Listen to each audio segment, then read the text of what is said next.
do with people who create art that have done terrible things? Well, if you found out the head of Johnson & Johnson was a serial rapist that everybody at Johnson & Johnson knew, one way or another, would you still buy that baby powder? So, baby powder is art now. Okay. Sorry, your heroes are going away. Wah. There are more important things to do, okay? Sorry, bummer for you. Wah. If we're talking about Hollywood, most of the people wrapped up in these scandals are people I've never even fucking heard of. Well, except for maybe Bill Cosby. The construct of society, the raping and killing of women. There's a channel called ID. It's devoted to 24 hours a day of sexualizing murder victims. Okay? Stop it. Stop it, stop it, stop it. That's my message. Just knock it off. ID, or Investigation Discovery, is a channel devoted to crime shows. I don't see how there's any sexualization going on there. Glorification, maybe. Sexualization? Nah. Wah, you don't get to like Woody Allen. Oh, what a big, huge loss for you. I'm sure that compares to the girl who's just been raped that now feels like she wants to hang herself from her balcony, right? I think Woody Allen's funny. Cello in a marching band, anyone? But because he allegedly did something taboo X number of years ago, as far as I can tell, it hasn't been 100% proven, so I'll be remaining impartial. Suddenly you get to be the arbiter of quality content? What standard are you following that grants you such power? We can agree that sexual assault is bad. Just because someone is accused of something does not make them guilty. Of course, I'm sure the words innocent until proven guilty ring hollow in your ear. Because that really balances out. So when people bitch about that, sorry, bummer for you. Hold on. Someone has to suffer just because of an allegation? The fuck is this, Witch Hunt 2018? You don't watch Birth of a Nation, do you? Probably not, because you know it's racist. Oh, fuck. Birth of a Nation came out in 1915. The world was a very different place back then. I've seen references to the 1920s being a period of cultural civil war between city dwellers and small-town residents over things like immigration and race, and it's kind of funny how we're seeing it come back almost 100 years later. I once had a roommate of mine try to convince me that the 1920s were a quote-unquote bad time for America because of racism, despite all the innovations from that time that brought us into the modern age. Refrigeration, penicillin, vacuum cleaners, automobiles, jazz music, women's suffrage, come on! But no. All of that should be condemned simply because the Civil Rights Act hadn't happened yet. You don't have any concept of time, do you, Rose? So in time, these people would be looked at like that. My job and others' jobs at work in kind of what I'm doing is to put an asterisk next to these assholes' names for all time. Are you an actress or an activist? No, wait, let me guess. Your answer is yes. And if people want to cry about not getting to like somebody they liked when they're kids, well, get a fucking bigger problem. I'm going to ask you again. By what standard? It's not that complicated, people. It's really not. It's really not. It's easy. Yeah, sure. Easy. If you completely lack any semblance of conscience. Read a different book. That's it.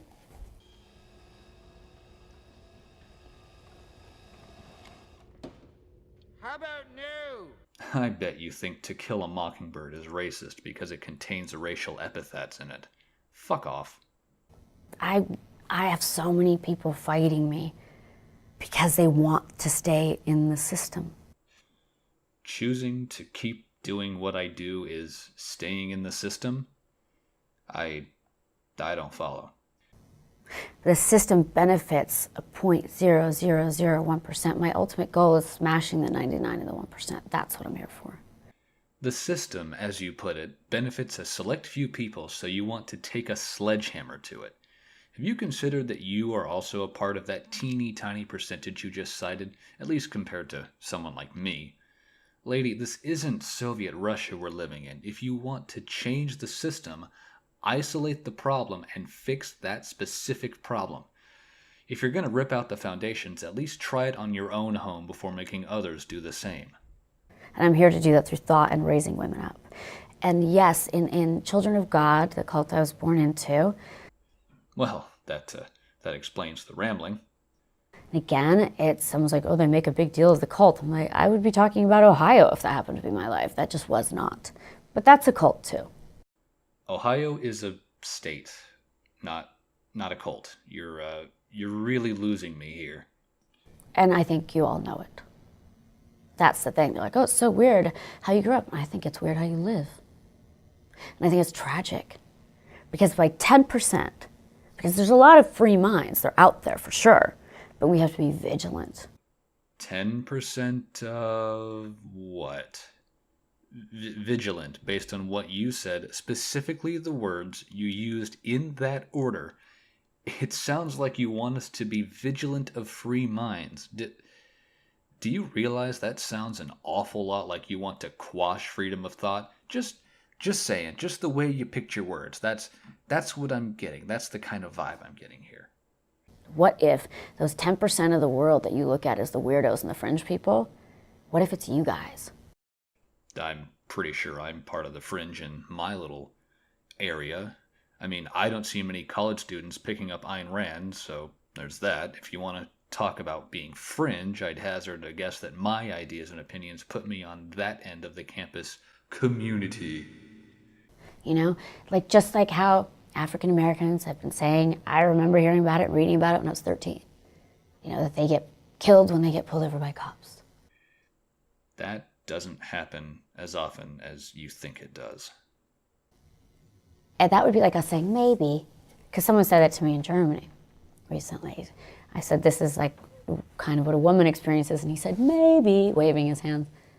I said, we have like a trillion PhDs in being a woman. Why? Because we're in our skin.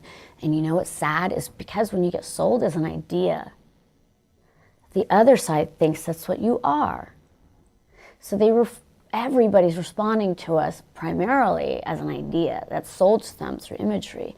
You know, Adam Sandler movies where you have Selma Hayek, Jessica Biel, Kate Beckinsale, these accomplished women with Adam Sandler, a slovenly slob whose shtick is wearing dirty pants and basically having a 2.2 IQ. But the message they send out is, you deserve this. And that directly, with all those young boys watching, leads to the idea of, I deserve that hot woman.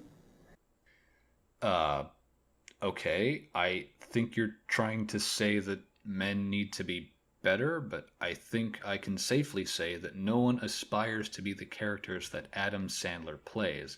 That's like saying one of my goals in life is to become retarded. No, you actually deserve a complex woman, but only if you two can match that. Can I have both? I'd like both, please. During World War II, each studio had served their rank. They served in the military. Their rank was ministers of propaganda. I'm going to need to see a citation for that. Now, to be fair, the US did put out a lot of pro-American propaganda during World War II. You had cartoons, you had war footage, you had Hollywood movies. It was all over the place. Ever sit through a Daffy Duck cartoon about the draft board, or, like me, endure several hours of Victory at Sea? And they came to them after the war and they said, holy crap, women are out of the kitchen. What? Get back in. And that's when we started seeing Doris Day, like overdrive, vacuuming, everything. It is, once we put video with sound, images with sound, really have taken a fast. If you notice how fast the destruction of the world has gone, I know I'm tying things together. People are like, oh, it can't be responsible for all of that. Actually, it can. It really, really can. Wait. Women being in the kitchen, in the home, is responsible for the destruction of the world, or rather, it can be. Okay, so to narrow things down, all of you women out there working in restaurants or running in catering companies, Knock it off. Just stop. If we just get you out, that's one less possible problem to deal with. Oh boy. There's that 2-year-old on Facebook, that video that went around, he's punching along with Rocky. 2. And everyone's like, isn't that cute? No, little Timmy there's just been stolen. You've just stolen what he is. And when you're talking about also, you're telling him what a man is, especially telling him what a white man is, and especially you're telling him how to feel. Why are sports so popular in this stupid country? Why? Because here, that's how men are the only time traditionally they're allowed to have an expression of energy or a release of energy. Unfortunately, it's in anger and aggression. I play computer games to vent frustration. It's a lot easier, safer, and legal for me to take a digitized gun and shoot a digitized person to get it all out of me than it is for me to get a real gun and shoot a real person. And no, just because I play an exorbitant amount of shooters doesn't mean I think all men should be clad head to toe in Kevlar carrying the biggest fucking gun they can find.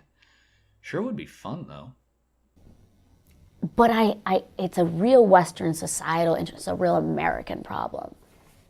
Worse than any other place, I bet, and I've been to a lot of places.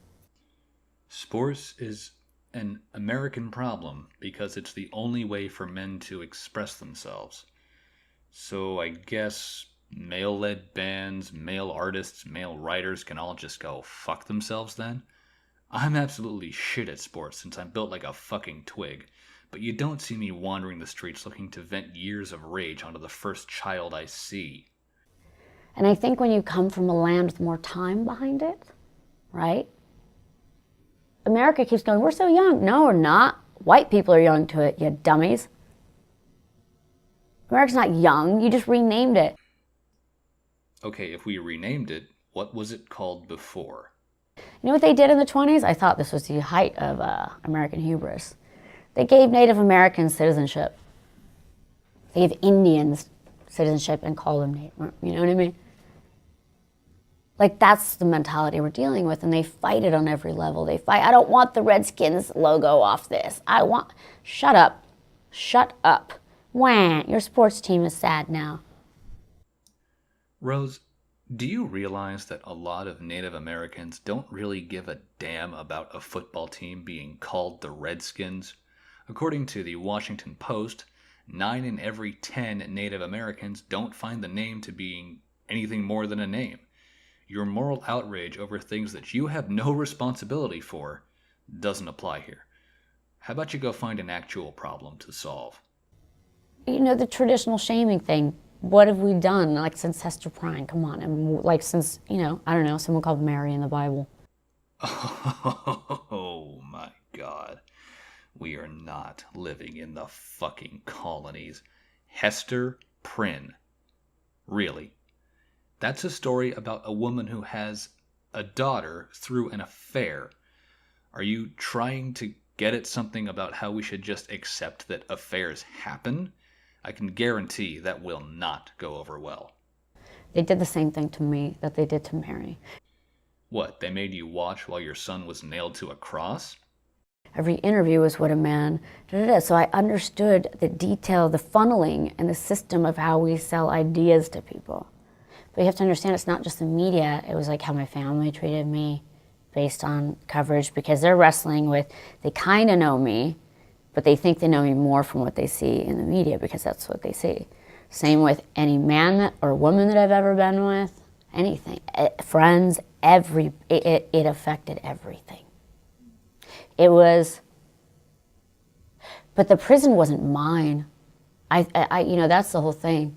Unless you're actually behind bars, those bars aren't there, but we think they are. Whoa there, Foucault. Let's hit the pause button and bring it back to reality. I was on Stephen Colbert last night, and he said, we were talking about, I was wearing a hoodie, and he said, oh, I wish I could wear that. I have to wear the suit. Because I was saying I hate suits. I feel like whenever I wear them, and I was thinking maybe men are cranky because of this, because you're like a T-Rex. Your hands are like, you can't move. It's not fun, right? It's uncomfortable, and men don't like to be uncomfortable. They don't like itchy things, understandably. So that suit paradigm is stupid. And I said, well, what would happen to you if you didn't wear a suit? And he's like, I have to wear a suit just for as long as I'm like, but why? Probably because there's a certain standard of professionalism, and if Colbert didn't wear the suit, he'd lose his job. As for that but why you were asking, that's the same question I find myself asking you, Rose, when you come to me demanding that I change what I like and who I am simply because you say so. And he actually said at the end, we were talking about it after, when the camera cut, and he's like, yeah, like kind of wonder, yeah, why do I have to wear a suit? Who says? Who made that rule? Who cares? They also made the rule that it was indiscriminate and okay to rape and sexually assault in Hollywood. All right, buddy, shit just went from 0 to 100 real fucking quick. Yes, I'm sure there's a rule somewhere in Tinseltown that says it's perfectly ethical to drug some young woman and fuck her brains out in exchange for a movie role. Have you lost your fucking mind? It's also time to stop that. End the world. That's all. It's time to stop that. End the world. You don't look much like a John Galt to me.